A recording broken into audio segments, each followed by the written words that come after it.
haven't finished the front page, start with the last page. This program brought to you by the Arts and Communications Academy at Lansdowne High School. It's the Lansdowne Show.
Stick to your left as it stays.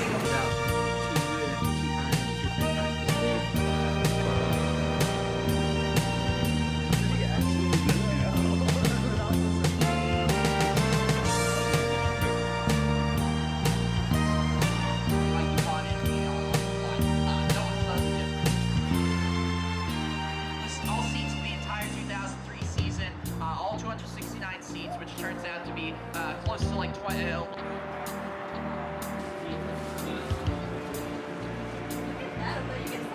At that, he's often up there in the conversation.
very specialized formers, and the wages have risen, which means high.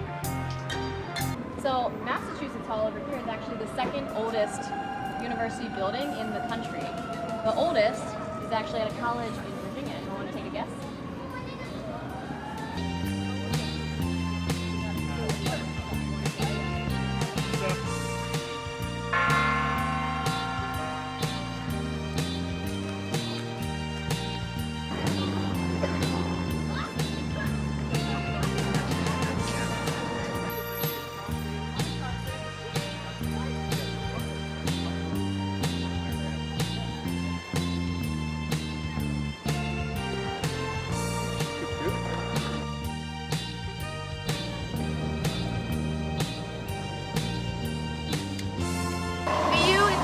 Campus. So this is the end of it. This is called West Campus. It's all athletic facilities, from field hockey, indoor track and tennis courts, what you're going to see across the way with our field. Everything then goes down Commonwealth Avenue. Your equipment gets done. So their laundry is one of the nice perks. All their laundry gets done every day. Not to like nice clothes or jeans and everything like that, but in terms of all their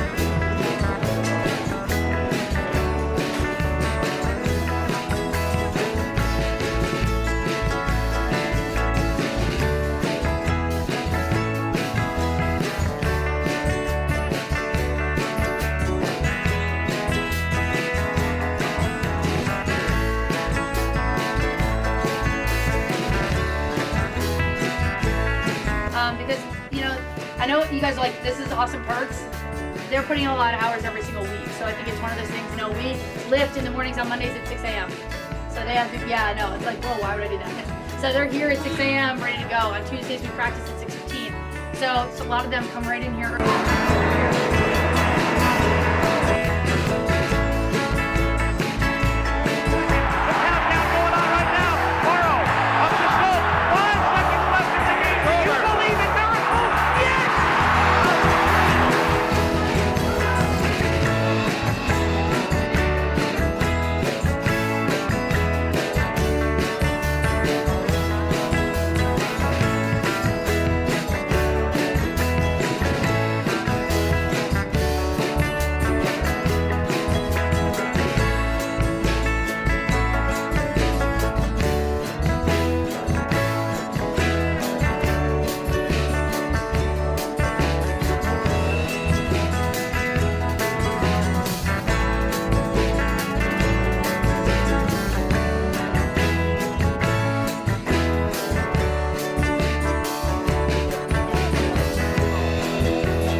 But they grow on the substrate. There's a nice community of mussels on here that have been growing.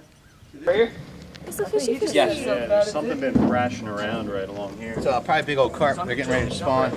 That was over there. I shoot them with the bows. I'm gonna grab a net and see what it comes out. All right, so He was right here. So I just hang this back up? yeah, that one. Keep looking to see if he jumps up.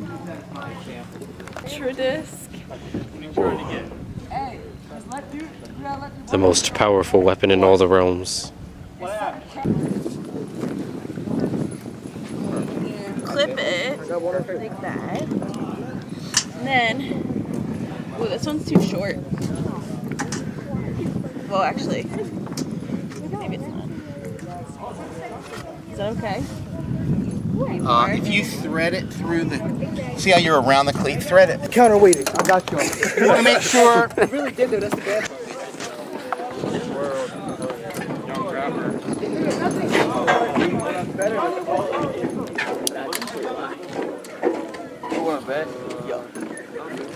All right, if you guys come on over and take a. See that this one. Yeah. Right there. Come on, bad boy. All right, let's go. We'll start on this side with 101, 102, 103, 104. It's not the Lansdowne Show.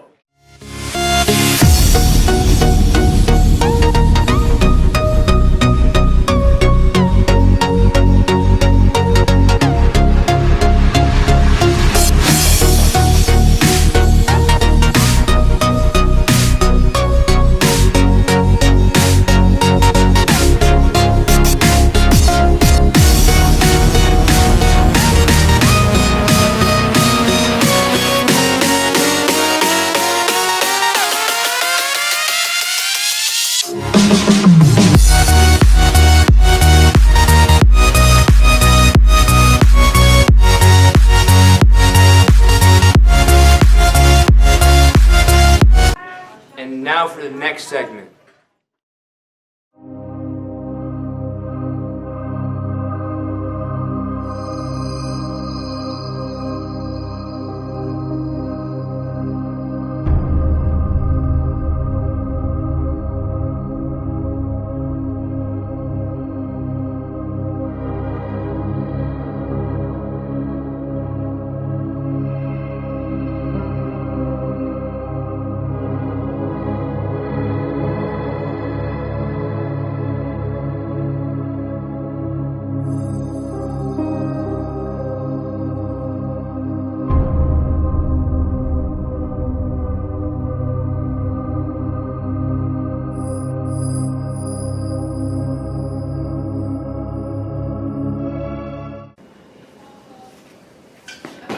Now for the next segment.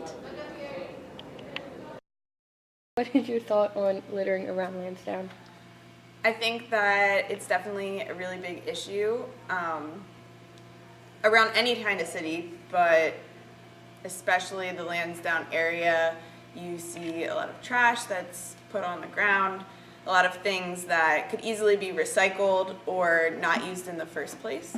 So a lot of water bottles I see littered, and by using a reusable water bottle, that not only saves money, but it also prevents from that potential to be littered, and also saves a lot of resources that way.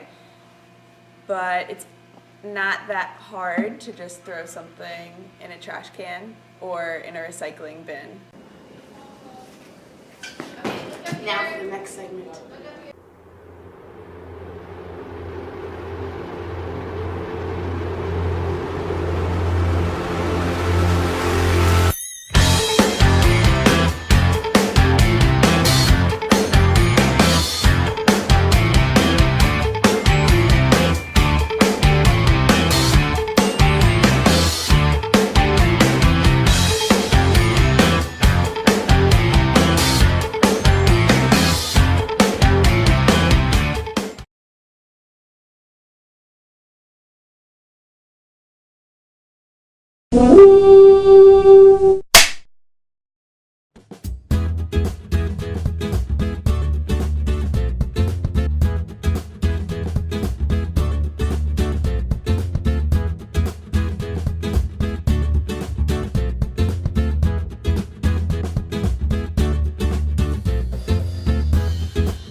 Politics. It's one of those issues that we struggle to talk about on a daily basis because people get so passionate about it and they plead their case so one-sidedly. But today we're going to go over 2 corrupt politicians that have consistently taken stances on controversial issues that you may not agree with. Many politicians have the spotlight aimed at them, but few have it more than Marco Rubio. The junior senator from Florida has been one of the most known politicians not only in the Republican Party, but in the whole political picture. And Rubio has not been shy about taking positions on controversial topics. He has made claims and also has voted in Senate on these issues. And as a result, he has received backlash in a lot of cases. In their job, I think politicians should really make it their duty to protect their people and inform them about what goes on behind the scenes of the government and also give them the information they need to become more involved with it. They should at least keep their jobs and at least keep people informed of truthful information instead of actually giving us false information to contradict other sides. At least give people the chance to actually express their feelings on which ones they want to choose without them, like, let's say, like, one side makes a hit piece on another. I don't think that should be allowed at all, albeit, it still falls under the First Amendment. I believe politics, to a certain degree, is important in the sense that it is also about how we communicate with other countries, since that is also deeply ingrained with it. Politics keeps the United States running, in my general opinion. I think politicians and political leaders are sort of enigmas. I think people have begun to look at them in a way where they are not human. I feel like the more we begin to separate them from being human, the more inhuman they become. And I feel like right now where you kind of have this change going on where there are a lot of old people in politics and a lot of old people starting to get out of it and more young people coming in, that I think that should begin to change. I feel like politicians should be treated as regular civilians who are trying their best. Like, quote, improving. As in, it looks like it's doing good, but at the same time, at the back of your mind, it's just kind of going downhill. Yeah. But I guess it's kind of doing fine in a general sense. I feel like in the past decade, the government has had its ups and downs in terms of presidents and in terms of politicians, because with change coming faster and more technology appearing, I feel like you have old people who are trying to keep things the same, and yet, as I said before, young people who are also trying to change things. So I think it really gives this government this sort of instability because it doesn't know where it wants to go. And I think until we figure out a path, the government isn't really going to have a concrete status as people would want it to have, because we're not really sure where it's going to go. What Rubio's trying to do, he's trying to take away your access to a free and fast internet. He's trying to open the wage gap, which is not supposed to be what we're doing here. He's trying to take away job opportunities from LGBTQs and minorities. And he's also trying to take away women's rights to an abortion if something were to happen, God forbid. And you're probably thinking, why are you talking about this? This is a completely different state with completely different demographics. I understand that. But there is something you might need to know. Cue the narration. And while this may be all eye-opening to you, you don't have to show concern because these types of politicians are not in Maryland, right? Well, you may just be surprised. There is a politician with some of the same views as Junior Senator Rubio in the Old Line State. Who, you ask? None other than representative of the 1st District of Maryland, Mr. Andy Harris. Being a Republican in a state that has mostly Democrat politicians, Harris has made his name known, mainly through voting in the House. These bills that he votes on involve some of the same controversial topics. And this is all our fault. We put this amongst ourselves. We brought this to ourselves. We didn't speak up or vote for the right people. And yes, looking back at the short-term progress over the past 5-10 years, this is bad. But you go back further in history and look from then to now, it looks much, much worse. Let's take a minute and be honest with ourselves. We shouldn't really be surprised by this. The government over the past 2 to 3 decades has done a horrendous job of managing and protecting this country. Multiple terrorist attacks on U.S. soil, including the worst one ever, the worst economical recession since the Great Depression, multiple mass shootings, the list goes on and on. Remember, these are your politicians, the representatives of your government and your country. Pick the ones that best represent you and what you want out of the United States. Be aware of your politicians and the political landscape. That's the only way that things can get better.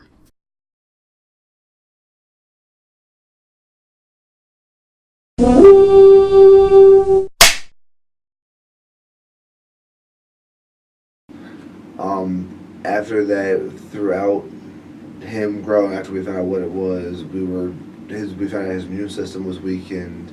He had issues breathing. His hands would claw. His chest was barreled, I would say. There was abnormalities in the facial features, and in particular case, he also had another gene that kind of counteracted with the mucolipidosis. So for the things that would normally he wouldn't have or wouldn't be able to do, he still had coming in and was still being able to do, but it wasn't enough to actually overcome the disease itself or the disorder itself. We would do the walk when we had him trying to walk. It was steady toes, stuff like that. So we did have to go out with him and get the little foot braces to try to keep his feet flat. And with his back, it wasn't necessarily a hunchback, but it was a curvature of the spine. It wasn't really twisted, but it was definitely configured.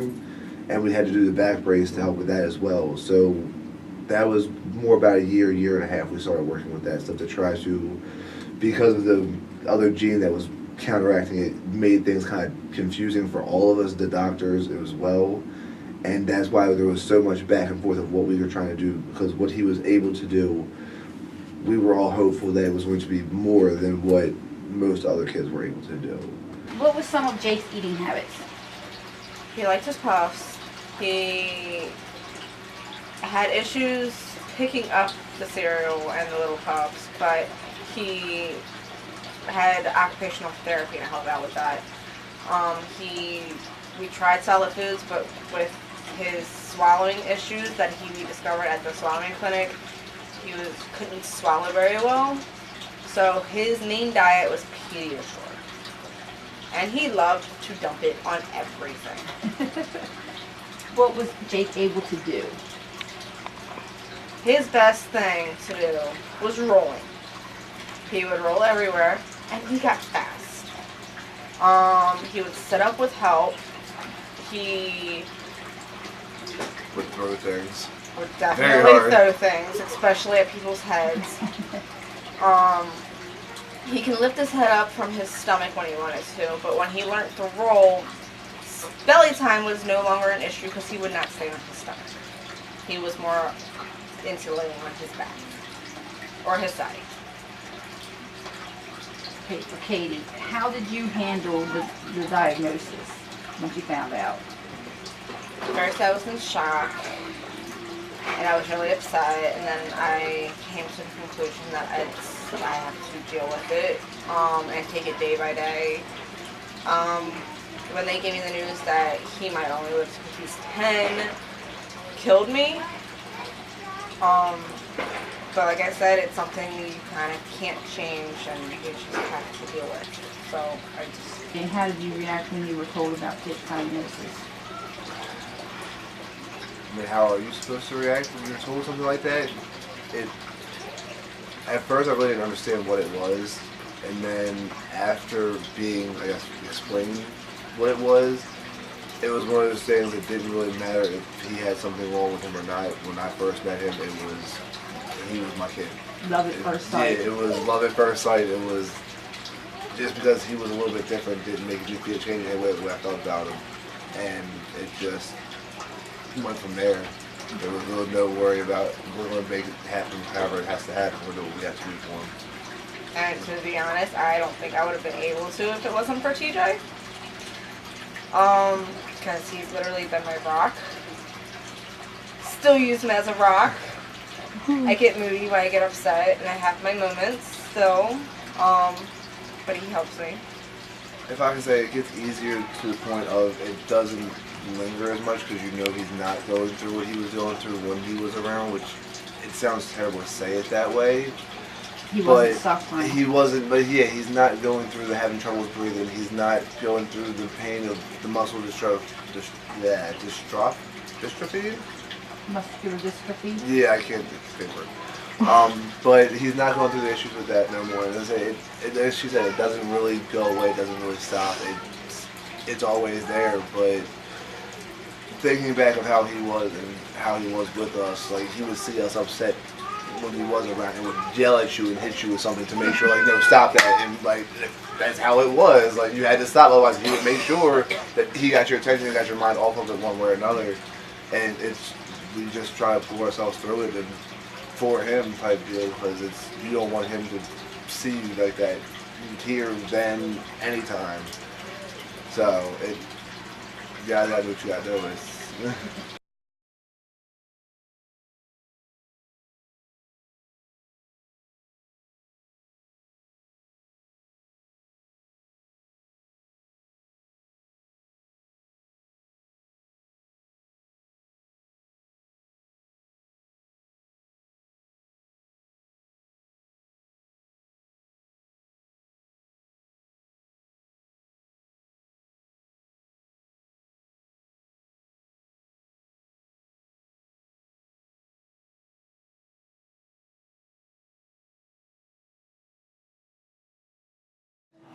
So